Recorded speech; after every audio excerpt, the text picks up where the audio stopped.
Hai, namaku Abies Altafian Waluyo dari kelas XE dan saya berada di absen 1. Saya akan mempresentasikan tentang penghindaran jauh. Jadi apa itu penghindaran jauh? Penghindaran jauh atau disingkat juga indraja atau remote sensing adalah mengacu pada kegiatan pencatatan mengamati, memersepsikan benda atau peristiwa di tempat yang jauh. Artinya secara antara alat penghindaran dan objek tidak terjadi kontak langsung. Jadi kayak gini, kayak kegiatan pencatatan informasi dari objek membutuhkan media intervensi untuk sampai ke alat penghindar seperti pesawat dan media intervensi lainnya. Itu balon udara, pesawat, wahana sensor kayak satelit, ya, lain-lain. Oke.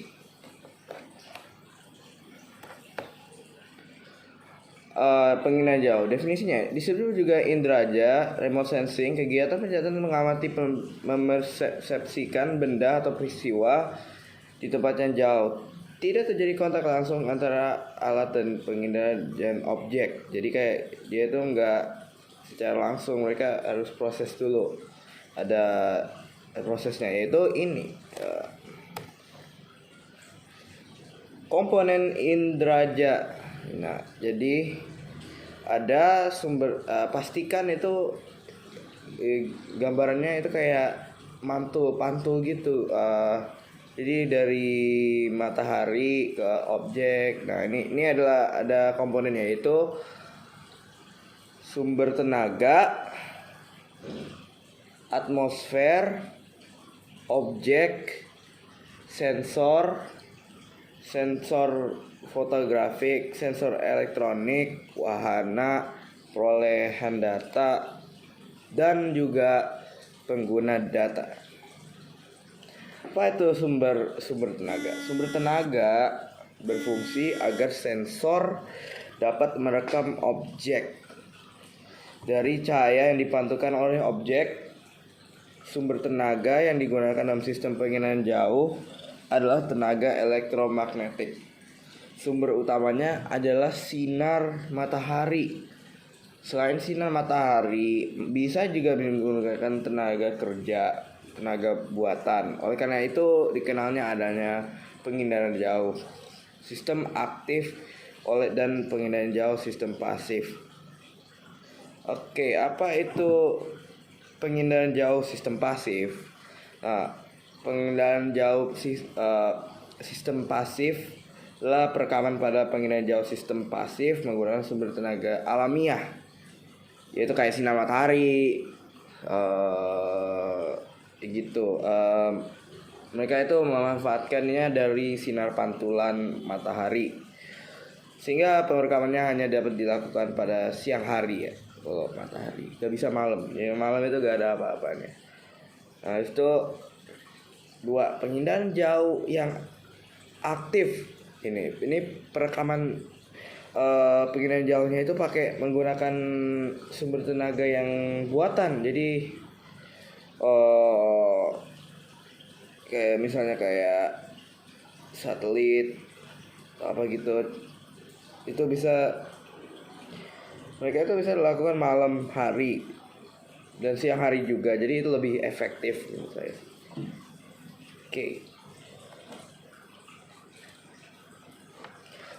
Dan juga ada lagi atmosfer. Atmosfer mempunyai peran menghambat atau mengganggu tenaga sinar matahari yang datang melalui serapan, pantulan, dan hamburan. Atmosfer bersifat selektif terhadap panjang gelombang. Hambatan atmosfer ini disebabkan oleh debu, uap air, dan gas. Tidak semua spektrum gelombang elektromagnetik mampu menembus lapisan atmosfer. Hanya sebagian kecil saja yang mampu menembusnya. Bagian dari spektrum elektromagnetik yang mampu menembus atmosfer dan sampai ke permukaan bumi disebut jendela atmosfer. Jendela atmosfer paling banyak digunakan adalah spektrum tampak yang memiliki panjang gelombang 0,4 mikrometer hingga 0,7 mikrometer. Oke, setelah itu kita juga mempunyai objek nih. Setiap objek memiliki karakteristik tertentu nih dalam memantulkan dan memancarkan tenaga ke sensor. Objek yang banyak memantulkan tenaga ke sensor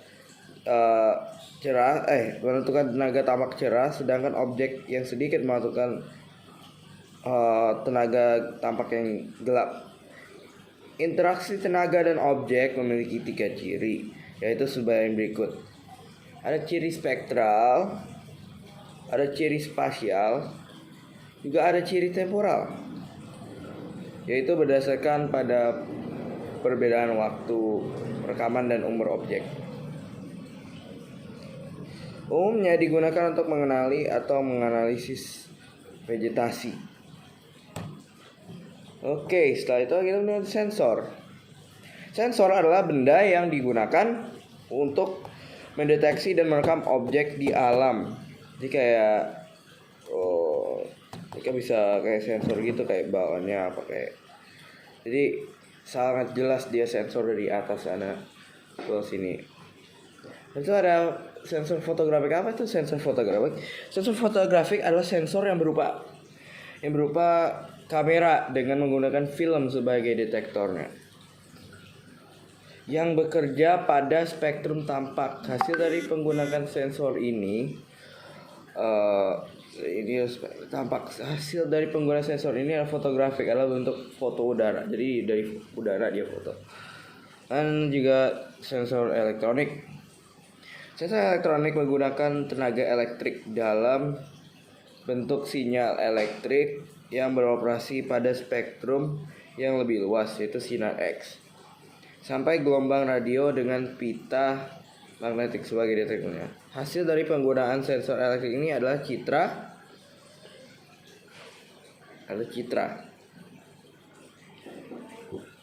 Oke, dan ketiga wahana. Wahana itu kayak yang ini digunakan untuk sensor itu, misalnya kayak wahana itu kayak kendaraan yang dapat kayak membahas sensor terhadap data, itu kayak pesawat terbang tinggi, satelit, iya kayak gitu. Terus kalau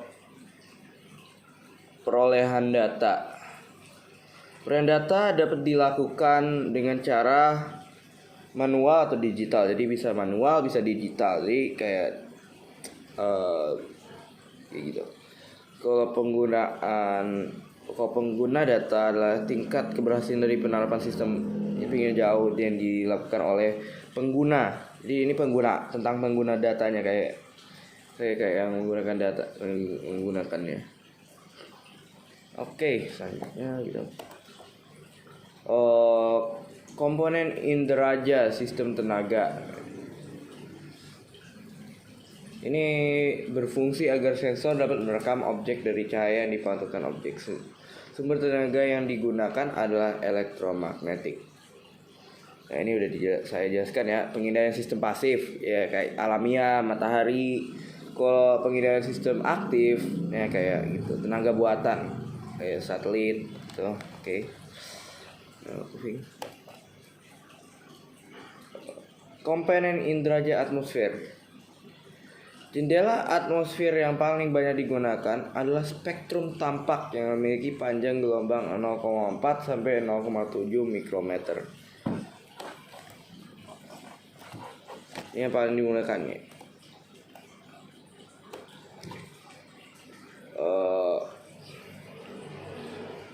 Komponen inderaja objek. Ada 3. Ada ciri spasial, ada ciri spektral, ada ciri temporal. Nah apa itu ciri spektral? Nah, ciri spektral itu berdasarkan perbedaan panjang gelombang. Kalau ciri spasial perbedaan pola keruangan. Kalau ciri temporal adalah berdasarkan perbedaan waktu perekaman dan umur objek.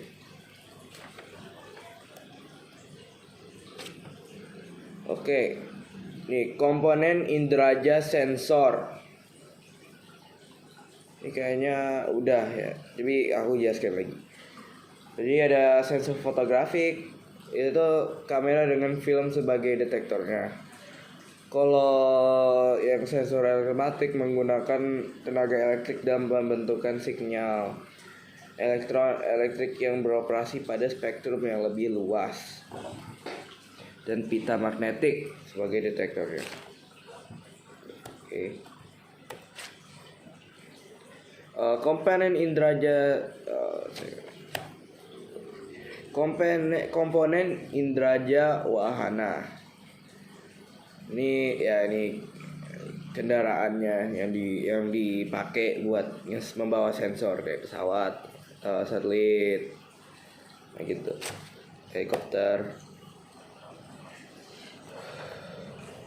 Nah, ini komponen inderaja perolehan data ini menggunakan data dari lingkungan secara manual ataupun digital. Kalau digital pakai analisisnya pakai kayak digital kayak komputer gitu.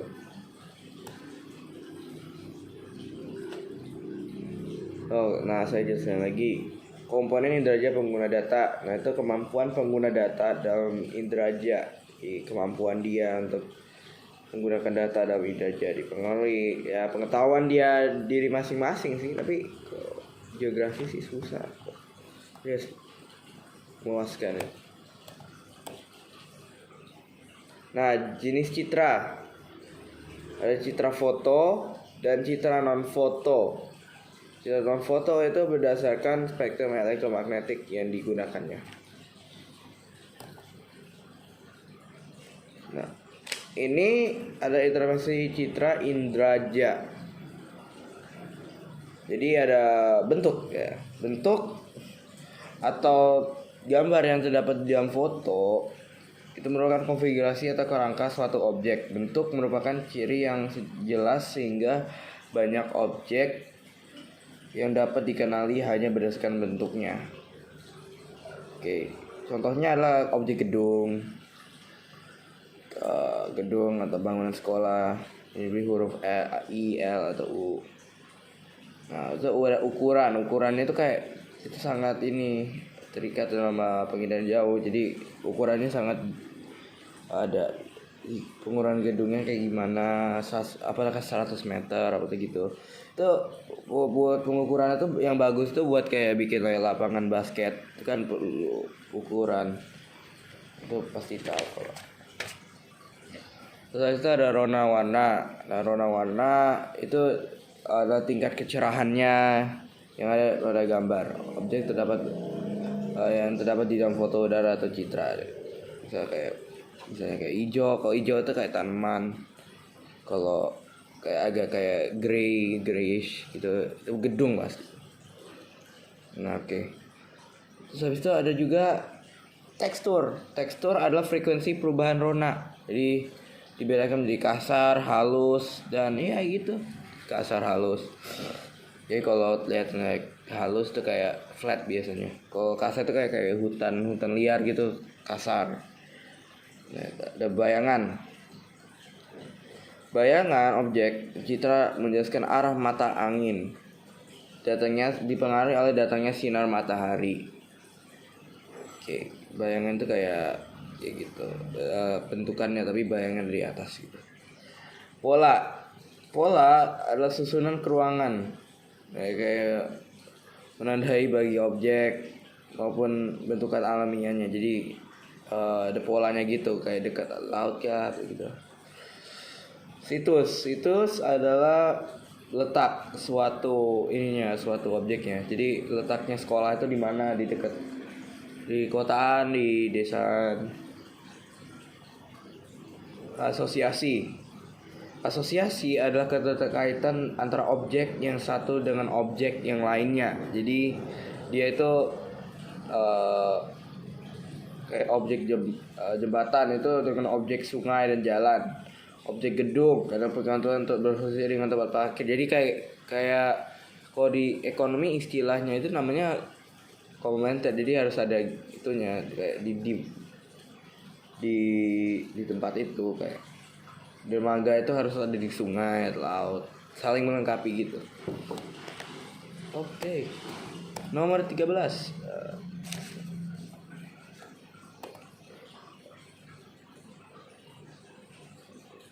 Oke. Manfaat pengindaran jauh. Jadi ada bidang kelautan atau pengamatan sifat fisik air laut, gelombang laut dan pasang surut air laut, pemetaan abrasi, sedimentasi dan lain-lain. Bidang hidrologi, pemetaan daerah aliran sungai, banjir dan pola aliran sungai, studi sedimentasi sungai dan lain-lain. Bidang klimatologi, pengamatan iklim, analisis cuaca dan lain-lain. Bidang sumber daya dan lingkungan, pengamatan penggunaan lahan, perencanaan wilayah, analisis kerusakan lingkungan dan lainnya. Bidang angkasa luar, satelit Ranger, Venera, Viking, Luna dan lainnya.